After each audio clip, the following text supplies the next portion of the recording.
நீங்க பேசிருக்கீங்க ப்ரோ என்கிட்ட, நம்பவே முடியல. என்ன சத்தியமா என்ன சொல்றதுன்னு தெரியல ப்ரோ. ப்ராமிஸா நான் சத்தியமா கை காலம் புல் அடிக்குது ப்ரோ. ப்ராமிஸா என்ன நீங்க என்கிட்ட பேசிருக்கீங்க ப்ரோ. அது வந்து அதுவே வேற level bro. Big fan bro.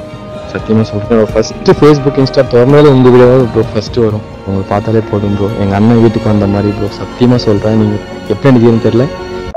Just ஒரு 100 ரூபாய்க்கோசரம் சென்ட் பண்ணிட்டோன்னே நீங்கள் அதுக்கு எவ்வளோ எஃபெக்ட் போட்டு நாங்கள் நேசிச்சதை விட நீங்கள் எங்களை நேசிச்சு ரொம்ப டபுள் ட்ரிபிள் மடங்கு நேசிச்சு நீங்கள் எங்களை பார்க்க வரீங்க ப்ரோ. எவ்வளோ எக்ஸ்பென்ஸ் எவ்வளோ செலவு பண்ணி எங்களுக்குன்னு ஒரு இது கிஃப்ட் வாங்கிட்டு வந்து எங்கள் அன்பு நாங்கள் காட்டுறதை விட உங்கள் அன்பு நீங்கள் நிறைய காட்டுறீங்க ப்ரோ. அதெல்லாம் வேற லெவல் ப்ரோ. அதெல்லாம் கடல் ஈக்குவல் தான் ப்ரோ. நீங்கள் என்ன நினச்சிக்கோங்க ப்ரோ. அதான் ப்ரோ உண்மை.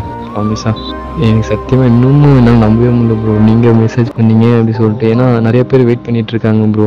ஹசார் ப்ரோ பண்ணுவாரான்னு சந்தோஷமாக இருக்குது. இந்த டே நான் மறக்கவே மாட்டேன் ப்ரோ. நான் அம்மாட்ட கண்டிப்பாக கேட்க வைப்பேன். அம்மா ரொம்ப சந்தோஷப்படுவாங்க. சின்ன பசங்க பெரிய பசங்கன்னு எதுவுமே பார்க்காம எல்லாமே ஈக்குவலாக நினச்சி எல்லாருக்குமே சகஜமாக பழகிடணும் ப்ரோ. அதெல்லாம் யாராலே முடியாது ப்ரோ. சில பேர்லாம் வந்து அவங்க இதை கெத்து மெயின்டைன் பண்ணிட்டே இருப்பாங்க ப்ரோ. ஆனால் நீங்கள் அதெல்லாம் இல்லை ப்ரோ. கேஷுவலாக எல்லாரும் ஒரே சமம், எல்லாரும் ஈக்குவல் அப்படின்னு நினச்சி நீங்கள் ட்ராவல் பண்ணிட்டு இருக்கீங்க ப்ரோ. எனக்கு ரொம்ப பிடிக்குது ப்ரோ.